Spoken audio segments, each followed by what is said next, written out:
Fall in Maine. It's here. It's upon us.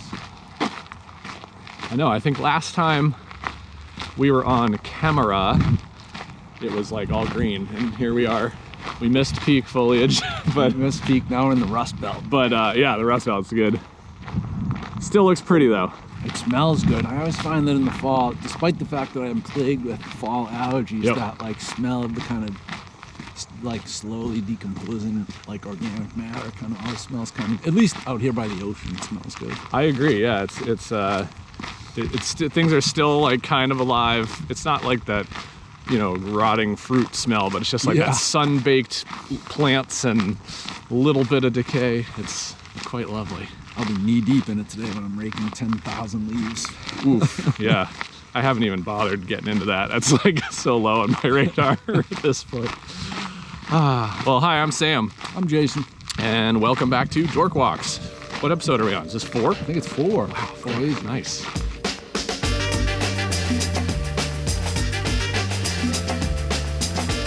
It is October here in Maine. We are hiking at the Pleasant Hill Preserve in Scarborough. So new trail for us. Well, not really, but new trail for the show. New trail for you guys. New locale. Today we are primarily going to be talking about Lovecraft Country, new series on HBO Max. And we're gonna do a quick spoiler-free mini review, and then it'll kind of become a spoiler cast after that. So we will flag the time code. So if you don't want to have anything spoiled, you can skip ahead at a certain point, but we'll let you know. Spoiler cast. I like that. Is that your term? No, that's like a podcast term. Like I know, like Giant Bomb or some of the video game podcasts I like, they'll be like, oh, we should do a spoiler cast on Last of Us 2. Right on. I think I just dated myself. It's all right.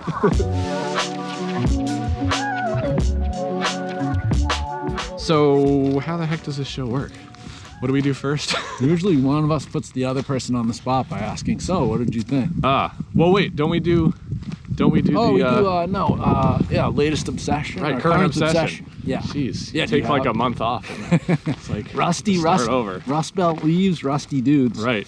Do you have a current obsession? I do, yeah. My current obsession is another video game this time, called Hades. And I'm playing it on Nintendo Switch, and it's also available on PC. I think that might be the only 2 platforms. Not entirely sure on that, but it is really cool. It is a isometric, top-down roguelike. I don't know if you're familiar with that term. I'm sure a lot of our dorky viewers are, but the brief... All 7 of them. Yeah, I know. I'm sure everybody I know knows what that is. But yeah, roguelike it's a type of game that's been around since the game Rogue way back in the day. But basically it's a game where once you die, that's it. You have to start all the way back at the beginning of the game. So the idea is eventually you get good at it and you get a good run where you get all the way through and beat the game before dying. So it's kind of like old school arcade games, you know, where once you're done, that's it. But kind of the modern twist on these things is you get like upgrades as you go, and certain things you can kind of bank and save. So you get, you know, certain types of experience points you can cash in for better weapons or upgrades to your abilities, and those will stick with you as you die. So the next time you start at the beginning of the game, but you might have some better abilities and stuff. Gotcha. It's very nicely done. It's made by Supergiant Games, who I'm familiar with those guys. Yeah, like as an illustrator, art nerd, you probably know their style. Like really nice hand-drawn, kind of animated look. They did Bastion, is probably one of their more famous games, and Transistor. But yeah, everything is just this gorgeous, designy, illustrated kind of look, and really nice animation.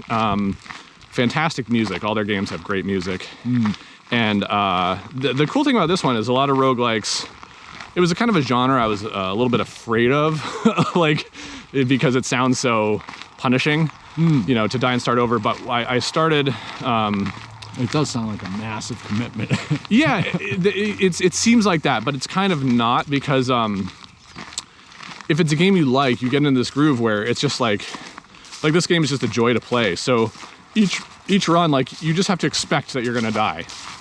So you might be like this run might last 15 minutes, but it was great. And then you're like, all right, I'm ready for the next one, you know? And it's actually a type of game you can play in like shorter spurts and just make a little progress. You know, I'm not gonna make it through, I'm gonna die, but I'm gonna like, you know, get my abilities up and, you know, get better at the game myself.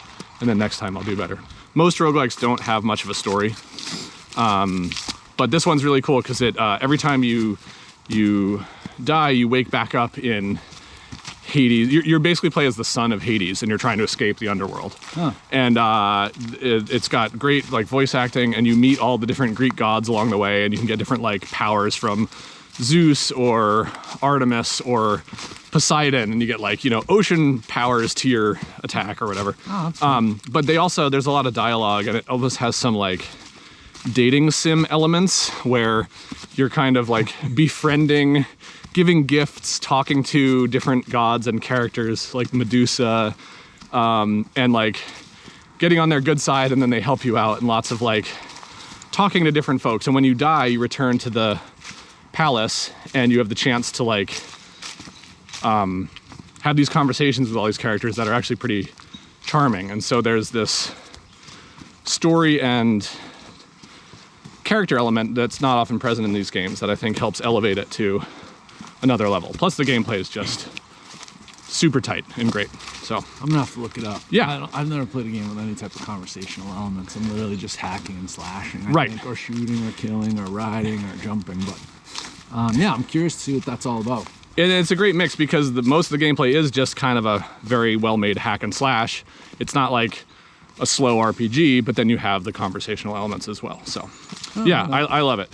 Highly recommend.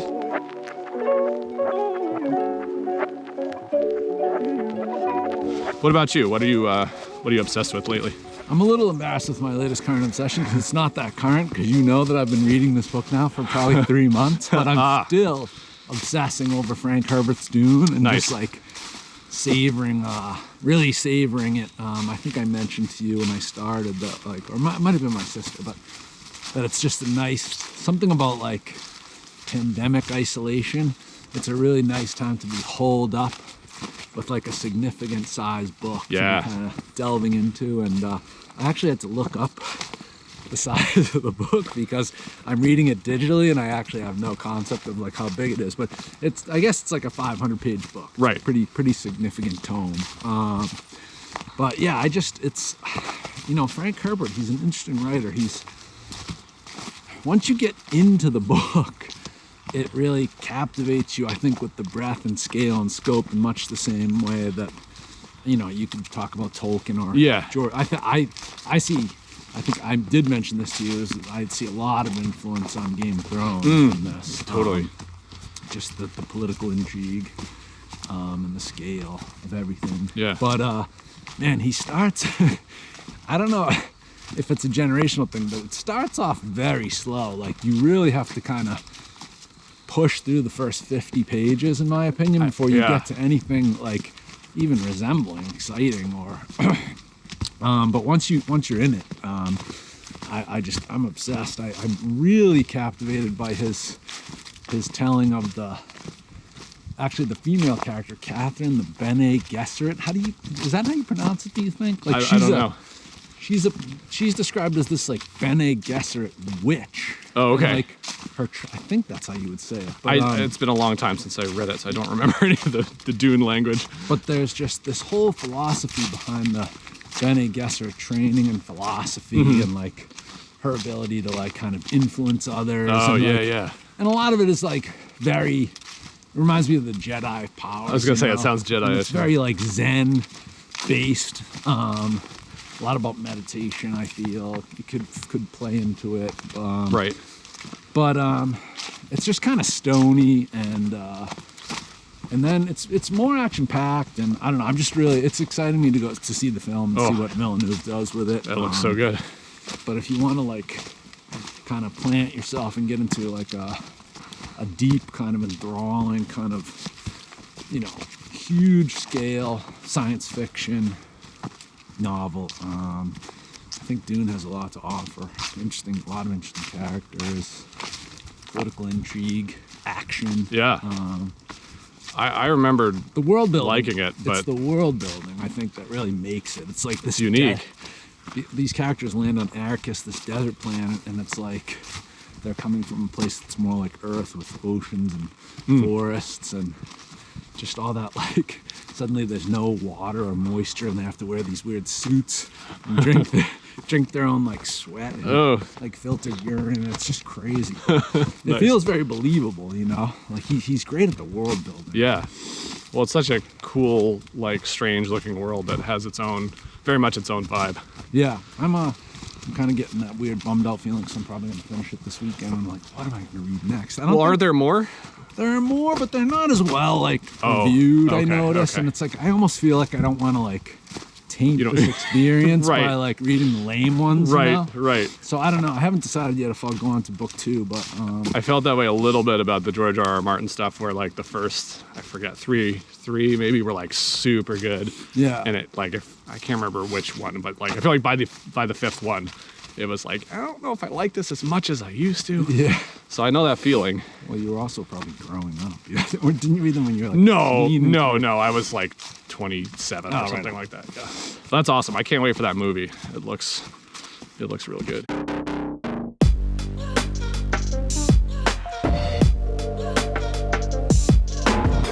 Well, should we get into the meat and potatoes here? Yeah. Lovecraft Country. Yeah. I think that was my original boner alert. I think it was the second one. I think it was when we were on Scarborough Beach. I remember that. Right Yep. So so it has come to fruition that we have ingested this media. I think that was kind of a decent segue because I kind of come at this from a weird place. I was really looking forward to this show because I had started the book by Matt Ruff. Okay. But I had also bailed on the book because I thought the book kind of lost its thread, which I think brings me to an interesting kind of place with the show. So I would say that my takeaway from the show is that I liked it, and I would recommend it from the perspective of it's so ambitious. It tries to do so much. Yeah. And it does a lot of things really well, I think. Performances, direction, you know, the look, just the general comic booky kind of saturated color look, deep shadow kind of feel of the show, I think is great. It feels, production values are incredible. It feels like this is definitely an HBO show. It's not a Netflix show, in my opinion. Right, yes. You know? Looks great. But I kind of ultimately have the same issues with the show that I had with the book, is that it just kind of loses its own thread. I agree. From a story perspective, I think it's trying to do so much, and I applaud that ambition. Yep. But I just don't think it can hold on to its own tail. It just loses itself somewhere in the mishmash. I completely agree with that. I felt like the first, and we won't spoil anything yet, I feel like the first 2 episodes, I was like, holy shit, like, I really like this show. Like, I am super excited. Like, I feel like I'm very picky about shows, as we've talked about, just with production values not being high enough. I was like, this looks good, the acting's great, the story is like super mysterious and compelling, and I'm not at all a horror fan, but it wasn't like too much into that most of the time. I was you know, there's a lot of fantasy elements and mystery elements and adventure elements. I was like, okay, this is cool. And then I felt like at episode 3, I was like, whoa, what is happening? Where are they going with this? And from then on, I was like extremely frustrated with the show, where there's still some like fantastic moments, but like story-wise, I was just like caring less and less. And you know, there are also a lot of, again, like, I don't like horror. There are a lot of moments where I was just like yelling at my TV, going like, ew, stop showing me this. This is too gross and scary. I thought it was fascinating from the, you know, we talk a lot about when we're like developing our own stuff. And I'm always talking about how I stick to the rules of those screenwriting books, and like, I'm just a slave to those things just because I'm like, it works, you know? And I think this is a great example of like, these folks felt like they were like, you know, when you know the rules, you can break them. Yeah. And I'm like, I don't know, dude. Do you know the rules? Yeah, like, because as just an audience participant, like, you know, you have to have that feeling where you have some sense of where the show might go. Yeah. And this goes like just off on like tangential madness, you know? Like Yep. where you're just like, what? Well, I feel like it didn't know if it wanted to be one, you know, story with a strong through line or like an anthology show. There are episodes like the third one. It's like Twilight Zone, and or is this like... Yeah, and I was like, what? I don't know if, like, that just really disappointed me, that element, when it would just pull so far away from the main storyline. There's 10 episodes in the first season, and after episode 2, I felt like it could have it could have been a 3 they could have made one more episode and wrapped up that story in episode 3 and been like a 3-episode series. Absolutely. I right? feel like you could have almost ended it. Could have been a long movie, really. Yeah. And it would have been better, I think. What are those, like, what do they call them now? Like limited series events? Yeah, I think that's what they call them. Yeah, that would have been much better. And I feel like I don't, like, if there's a season 2, I don't know if I will watch it. I don't know. No, I don't know if I would either. I was like, kind of just, by the end, I was like, oh man, I gotta bang through these last 2 episodes because Sam wants to do this show. And I feel bad because it was my, I think it was I was my slogging idea, through too. I was like, yeah. I don't want to watch these last couple. But I mean, man, it's just so unfortunate because like you say, those first 2 episodes, the opening 5 minutes of the pilot episode, I was like, wow, you've got my attention. Yep. And then also the super cool shit what they were doing when they were adding those like montage audio interludes where they were adding like James Baldwin's speech into the montage, and then episode 2 they do that super cool Gil Scott Heron like Whitey's on the moon. I was like, they are going to another level with the show where they're like elevating the cultural aspects and like the modern day perspective and reframing of this show, weaving that in pretty effectively, like just like really like with like a lot of emotional impact. Like those were some of the best moments of the show. I had heard that Whitey's on the Moon Gil Scott Heron thing when I was in college, like something like as it related to like hip hop or something, right? The history of hip hop, right? I remember thinking it was really cool then, right? But I think the callback, the way they used it, I was like, oh man, that's so cool, you know? Yeah, this could have been done just with like, you know, corny ass music, montage, just traditional montage, and right? It makes it so much more impactful. You know? It's one thing when like shows choose to be anachronistic with their like soundtrack, and it can work to, you know, humorous or, you know, startling or cool effect. But I feel like this was another level of like context to the characters and the story. Just as I was being like, oh, this show, come on, there'd be another one of those. I'd be like, oh my god, and it'd bring me back in momentarily. But it wasn't enough to. It's a weird show in the sense that like I'm sitting there on the couch and I'm like, this has all the stuff I like, but it's just like this messy like jambalaya of like unorganized, just like, I don't know, it's like they're not following any kind of like let's just throw everything into it. And like, I don't know, maybe it just didn't give me enough. And I think, I mean, and it passed my, you know, does this look good enough test, you know, which is a high barrier sometimes. And just it looked fantastic. It was not, you know, necessarily. It was a very kind of clean, colorful aesthetic, which isn't necessarily my favorite, but they did a really good job with it. Everything just looked, you know, it's a historical show set in the 1950s, right? So it had that nostalgic look, but still modern, just some funky like flair to it. Yeah. I was really into the, I think the costume designer, if I was giving out an Emmy Award, I would be like, I thought the costumes were so cool. Yeah. Jurnee Smollett's little dresses, red dresses and like Jonathan Majors like always somehow has some like fitted sweater. Yeah, with like the high-waisted pants and like the military duffel. Like, everybody had a cool look, and like the lighting was just gorgeous. I feel like lighting in TV shows is often just like, I don't know, put some lights. It looks like an afterthought or something, just to make the audience be able to see what's happening. But the lighting was very thoughtful. The cinematography was good. It looked luminous. Like everyone's like skin tones were luminous from like a colorist's perspective. Yeah. It just like looked good. And you know, special effects were not as good as like a movie, but totally good enough that it passed the test for me, I think. Special effects. They must have added some like exploding people filter to the special effects programs because between between the last 3 months between this show and what was that? Raised by Wolves. There are just people exploding like every 5 minutes on HBO. I was like, what the fuck? It's like, oh, you can just push a button for that now. It's easy. Just apply the exploding person filter. More people exploding, please. It's like the studio exec notes. Like, yeah, can we have 10% more human explosions? Exactly. Please. We've done some testing, and that really, people love that. Well, should we get into some spoilers here? Yeah, I think and talk more details. We have to kind of explain kind of where those problems lie. Yeah. A little more. So from here on out, if you haven't seen the show and you don't want anything ruined, skip ahead. We'll give you a time code.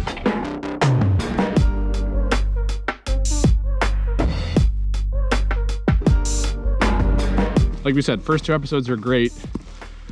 Third episode where it's kind of that haunted house. One.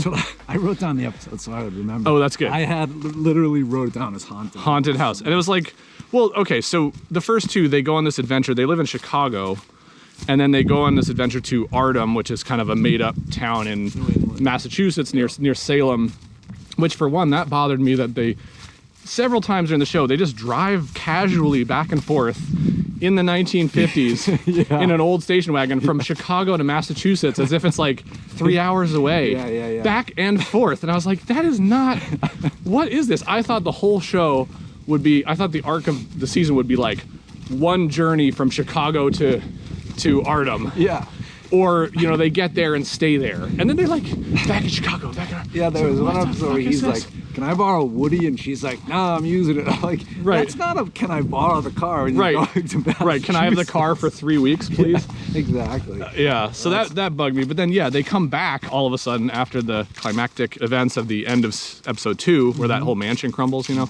And then they're back and it's just like, oh, she bought a house. Yeah. And it's haunted by some other dude. And they end up tying it back into the main story eventually, but I was just like, oh no, is this like, are they done with this story? Like, they tied it back in. Kind of, but it was completely unnecessary. A lot of exposition involved, you know? Yeah. And that episode did have that powerful moment in the end when they were like exorcising that ghost in the basement. And I think that was another one of those, you know, historic audio moments when when the spirits of the I didn't know what that one the black was people that mad Nazi scientist guy killed that were like in that basement were ganging up on his ghost or something, and that was like, oh, this is powerful. But that was like a 2-minute, you know, moment of power in a like, why does this episode exist? It just feels for me. That's when you're to your point.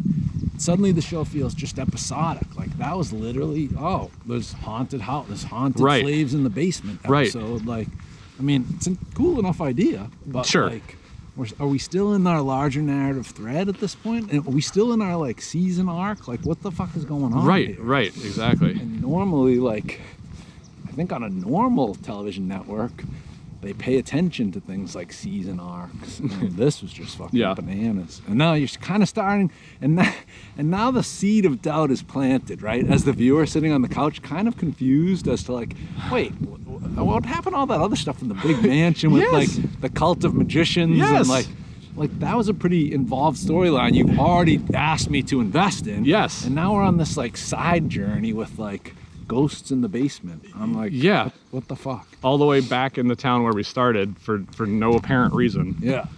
Yeah, and then it kept doing that. I mean, you know, and then, okay, Christina and, you know, the blonde lady comes back, and you're like, okay, I guess they're getting back into this story. There's more to it. But at that point, I was like, what's happening? They need an antagonist, right? They killed off, like, that's why I thought the show was going to end after 2 episodes, because I'm like, oh, they killed off the antagonist in the crazy mansion. And then like, oh, they're doing a little, like, this is kind of a twist, that the antagonist is actually the girl. Like, I'm like, I guess that kind of works. Like, and she's pretty hot. She was like, watch her for 10 episodes. Literally bewitching. She was like the, crazy, like, scarily gorgeous. Yeah. You could not take very intimidating. You can't take your eyes off her when she's on screen. It's crazy. Yeah, and she was a pretty good actress too. Yeah, everybody was good. I looked her up, and I guess she comes from a modeling background. She was in Mad Max Fury Road. She was one of the, along with. There wasn't much acting involved with those girls. It was just 5 hot girls in a car. There wasn't much acting involved in that movie, other than Tom Hardy. Everything looked great. This actually, she was actually acting her ass off. I thought. And that was a neat twist. where, you know, there was like the creepy blonde woman and the creepy blonde man that were, you know, and it turns out they're the same person. Yeah. That episode, I don't remember which number that was, but with the, you know, shape-shifting, you know, there's this potion that basically can turn you into somebody else. And what was the character's name that was drinking the potion? Ruby? Ruby. Yeah, so Ruby, which was Jurnee Smollett Letty's sister, she like starts drinking this potion that turns her into a white woman to experience life that way. And obviously, you know, there's a lot of... Again, that feels right out of Twilight Zone episode, right? Right. Super interesting idea. Super cool as a one. A lot of interesting contextual things there, but kind of out of left field as an episode in the story. But like, that was one of the most disgusting things, because when she turns back, she like busts like this, you know, this white woman she turns into busts apart and blood. She basically tears out of the skin and like returns to herself, and it's disturbing. Horrifying. I mean, that episode is disturbing. I mean, I have a high tolerance for all that shit, but that episode also is the first episode that kind of gets into like super sexy time. Like they have some pretty graphic sex stuff like going on in that episode. Right. And then they go into some super graphic, gory shit. Right, and sometimes at the same time. God forbid. Yeah, it's at like, the same time. What am I looking at? Like, I'm like, God forbid the kids walk in the room at that moment. Yeah. You're like, Jesus. Yeah. So again, it's another moment as the viewer on the couch where you're like, damn, this show's bananas. Yeah. You're like, what is going on with this tonally? Like, it's like, we've gone from like kind of campy sci-fi horror into like full-on gore sex. Yeah. Like, this is bizarre. Yeah. You know? Yeah. It just feels like they're bringing, like, and they are bringing in different directors for each episode, but are they bringing in completely different writing teams? Because it's just bizarre. I don't know. I forgot to check the credits. I think Misha Green, right, is the showrunner, and I think she wrote a lot of the episodes. Or it's usually either her alone or her with one other person. Right. So she's on top of it, but weird. Right. And that was another episode where it added flavor to the characters, but it didn't push the story forward at all. I mean, it was like, oh, these two, the blonde man and woman, are the same person, and like now Ruby is kind of in with Christina a little bit. That's basically all that came out of that episode, right? Other than the shock value. Well, from a story perspective. From a story perspective, okay.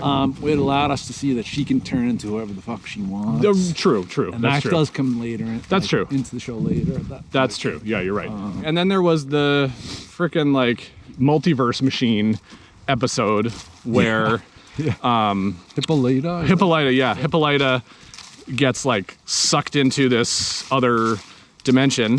They find some observatory with some machine that also again has barely anything to do with anything, and she gets sucked into this alternate dimension and kind of becomes like goes into like a Star Trek episode all of a sudden. Like a sci-fi goddess. Oh, I'm with Josephine Baker in Paris in 1930 or whatever the fuck it was. I'm like, and then she's on a spaceship with robots and aliens. I'm like, this is like... I was getting sleepy while I was watching that, and I was like, what? I kept kind of like nodding off and then opening my eyes and being like, what show is this now? I'm like, did they let the actress write this episode or something? It was bizarre. Yeah. I don't know. It just kept going like that. And so... Go ahead. No, you go ahead. I was going to say, so by the time, you know, we have the season finale, I was just like, I don't know if I care anymore. We didn't even talk about the Kumiho episode. Oh, okay. Now that one I actually liked. It was cool. It was out there, but it was fucking cool. When that character shows up again later in the end, I'm like... This is Jamie Chung. And that episode was very stylishly directed, too. Like, I liked that one. Shot, like, in faux Korea or whatever. Right, this is during the Korean War when Atticus is stationed in Korea, and he meets Jamie Chung's character, who is a Kumio, which is like a fox ghost, fox spirit thing. Super fox. And that was really gross when, like... So she has sex with men, and then, like... She has 9 tails that come out and like kill them during that, but they're like tails, meaning like these furry tentacles that like come out of her eyes and shit. Go up that dude's It's butt. so disgusting having like furry tentacles whipping around. Yeah. No, dude, it goes up that guy's butt. Yeah. He's like, he's like, one minute he's in like rapturous joy having sex with her, and then the next minute he's like, oh. Right, he's like, we didn't discuss this. Yeah. Safe word. Exactly. Cacao. Yeah, pomegranate. And then furry tentacles come out of her eyes and stick onto his eyes. And again, ew, it's so weird. The same thing with that episode. It was like it got really sexy and then really gross, really fast. Anytime the show went sexy, it went like horrifying, really quick. It's like, why are those two things like inextricably linked in this show? Right. Can't we just have some tender lovemaking for the older, more sensitive audience at home? I found the cast very attractive. I'd be totally open to that. But let's leave out all the it's like rampant gore. The show's like conditioning you to be like, oh, people are getting naked. I better brace myself. This is going to be really bad. Look through my fingers from here on out. Oh man, that's hilarious. Yeah, but yeah, yes, that episode again, kind of out there, standalone. I did like it because it was like, oh, this is cool. Where are they going with this? And it was a completely different time and setting the whole time. And I was wondering, like, what's the deal with Jamie Chung's character that keeps like showing up in Atticus's visions, etc. And then here you go, you get to know. But again, yeah, then at the end she just like appears, and then they're all in the car singing like that life could be a dream, like 50s song, smiling. And I was like, what are they going for with this? Yeah, the show is just really weird. And normally I'm a fan of weird and like pushing the conventions, you know. I always talk about how I hold like Atlanta up on this like pedestal. I love that show. Yeah. You know, unexpected writing and taking the story in places that are completely unexpected. Yes. But still like satisfying and like amazing, you know. Atlanta is like its own beast. I feel like you know, it's kind of a comedy. I mean, it's not really, but it's maybe falls into that dark comedy genre. And I feel like with comedy, I mean, it's also not funny at all, too. But like, you have more leeway to like go weird places. I feel like when you're doing like a epic fantasy horror story, just by, you know, virtue of that genre, it's harder to branch out. When there's a show like Atlanta where you can have unexpected, like I always think of the invisible Bugatti moment in Atlanta as like the thing that blew my mind. Do you remember that part? Yeah. So, but it's like, that's hilarious.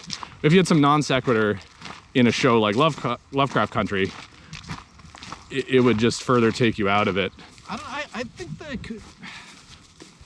they could have, just by rejiggering the structure of the show, you could have had your season arc.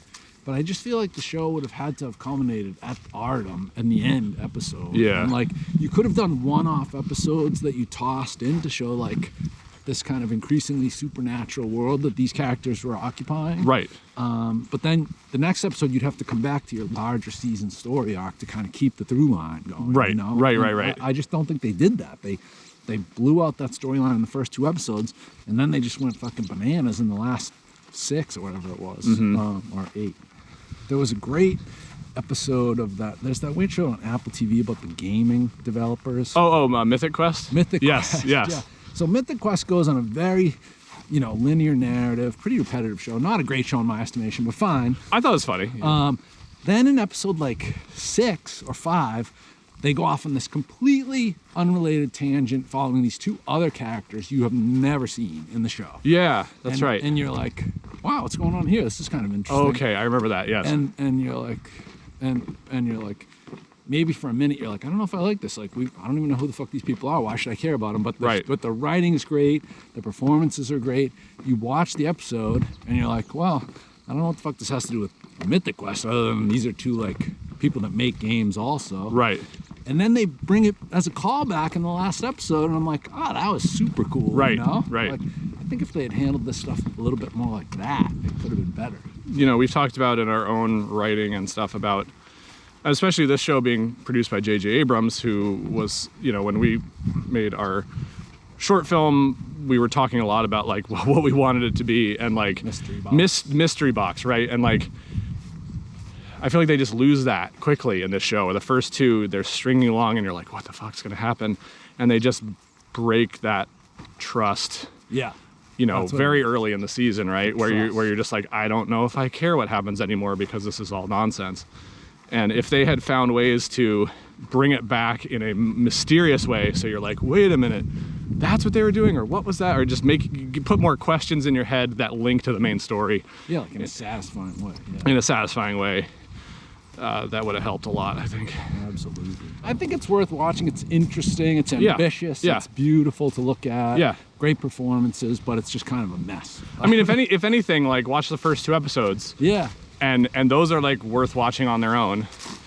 You know, it's like 2 hours of entertainment, and then, you know, watch episode 3, and if that throws you off, feel free to bail. You know. Yeah, just like if you're into super gore sex, wait for those episodes. You know. There's a couple of good ones. Quick, write this down. Episode 5, 3406. That's like episode Russian roulette at that point. Right. Watch at your own discretion. Yeah, totally. Yeah. I'm bummed overall because I thought this might be my new favorite show. Oh, wow. Currently. You know, not like of all time, but it's, yeah, strong, exactly. Yeah. Started strong. I feel like I've been having a hard time. Like, you know, half-hour comedies are easy for, you know, my wife and I to get into watching. I feel like that format's just so easy to digest these days. It's like, oh, let's just like relax at the end of the night and have some like comfort food that's over quickly. Yeah. This is like, you know, getting old with kids during a pandemic. It's like there's only so much patience I have at the end of the day. I think 2021 is going to be a rough year, dude, because there's nothing getting made, and there's nothing, in my opinion. It sounds so gross to say like, oh, there's nothing on, because there's a million networks, a million shows, but it's all kind of garbage, I think. Yeah. I'm going to be, maybe I will read all the Dune books just because there's nothing else going on. You're going to have to watch all the Fast and the Furious movies. There's finally time. They're only milking it for 2 more episodes, and then they're wrapping it up. Oh. And they're taking it into space, which should be really good. Perfect. Wow. 2 more Fast only and 2 more movies. I'll believe it when I see it. Yeah, exactly. If these dumbass movies keep making $300, $600 billion, they're going to keep making them, you know? It's going to be like The Rock's going to be like 60 years old, like leading the space race. He can do it. He can do it at 60, I'm sure. Oh, yeah. Definitely. Oh, Fast and Furious, man. It's good stuff. No, those are global hits. Talk about comfort food. That's what that is. For me, at least. Dude, you live your life 1/4 mile at a time.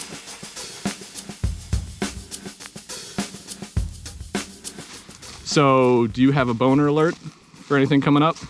Yeah, I kind of have like a partial boner alert.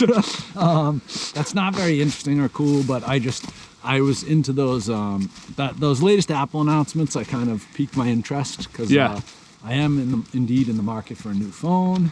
But, But that little mini pod speaker kind of caught my attention. I think that thing looks neat. I've recently been utilizing Siri a bit more. I have had massive resistance to home assistants. I don't know what you call those. I feel stupid talking to my watch, and but I also have a little bit of typically get affected by seasonal affective disorder when the days start shortening. So I recently set up HomeKit so that my lights come up like gradually around 4. Oh, okay. And I'm finding that it kind of helps with my energy level and my mood. So, nice. So I've been using Siri more to control the lighting in the house, which I like. So anyway, I want to get a couple of those little HomePods, I think, for a couple rooms where I do not currently have music. Maybe in the bathroom even, or... Well, I will continue on the Apple fanboy route then, because one of my boner alerts is the iPhone 12 Pro Max. And, you know, I've got an iPhone 7 Plus, so I haven't upgraded in a while. It's been totally fine. I don't really care.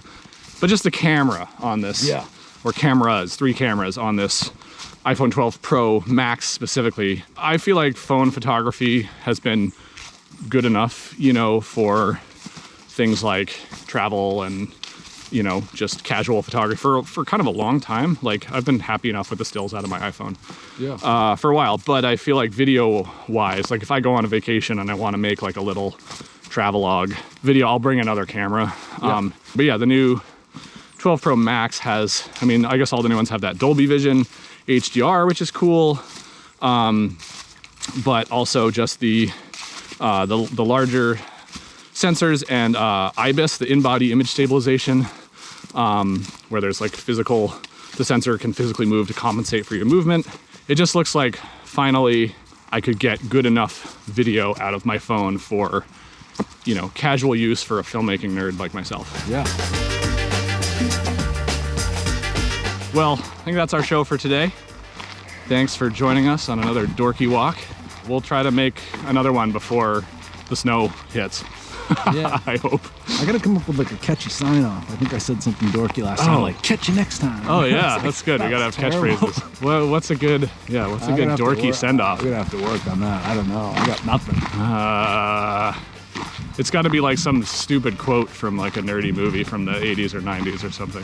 We'll do our research. Greedo shot first. Man shot first.